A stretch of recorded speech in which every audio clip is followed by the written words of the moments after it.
नमस्कार। आज हम एक ऐसे कमाल के विज्ञान की बात करने वाले हैं जो हमारी दुनिया को आप कह सकते हैं अंदर से बदल रहा है। जी हाँ, बायोटेक्नोलॉजी।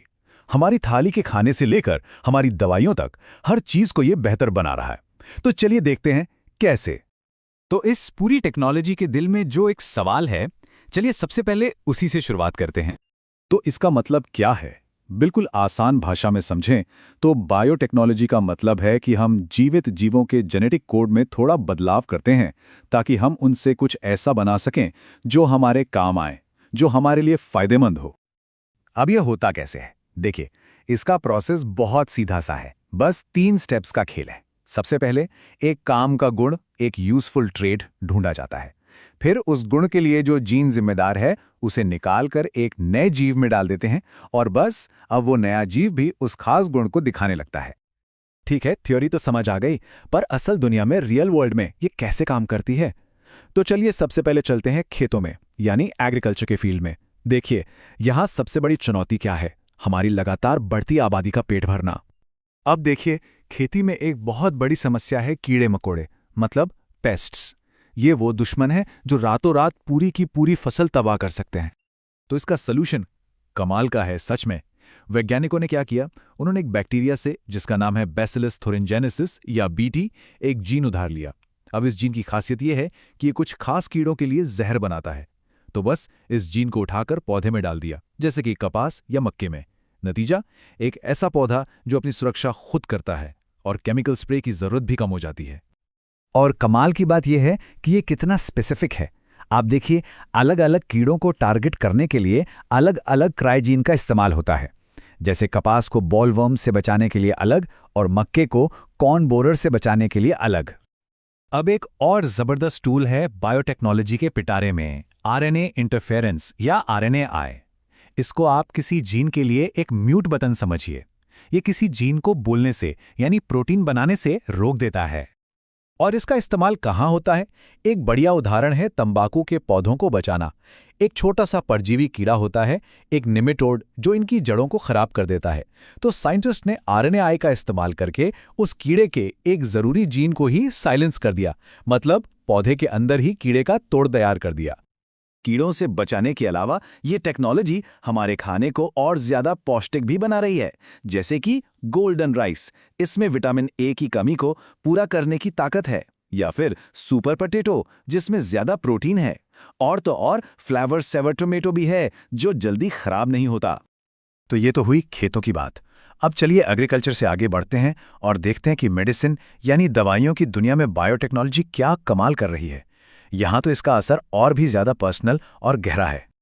इसका एक सबसे बड़ा उदाहरण है इंसुलिन। देखिए, 1983 से पहले डायबिटीज के मरीजों के लिए इंसुलिन जानवरों से, जैसे सुअर और गायों से लिया जाता था। इससे कई बार लोगों को एलर्जी हो जाती थी। फिर 1983 में बायोटेक्नोलॉजी की मदद से पहली बार ह्यूमन इंसुलिन बनाया गया।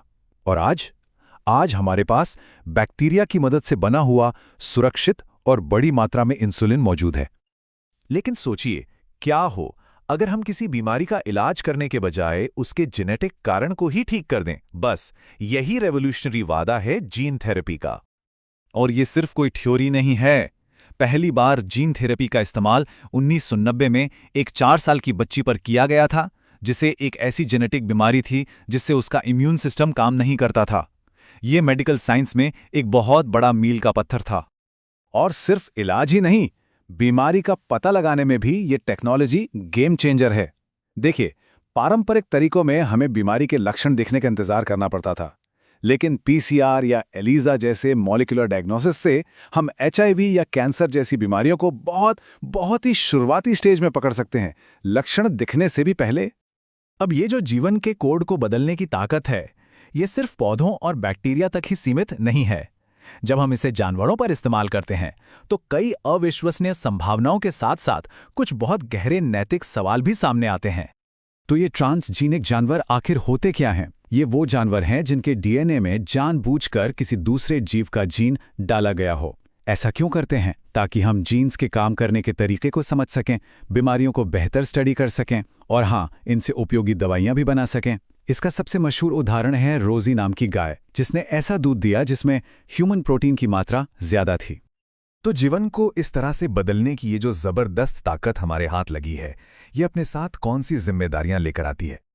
यहाँ दो शब्दों को समझना बहुत जरूरी है, बायोपेटेंट और बायोपायरेसी। बायोपेटेंट क्या है?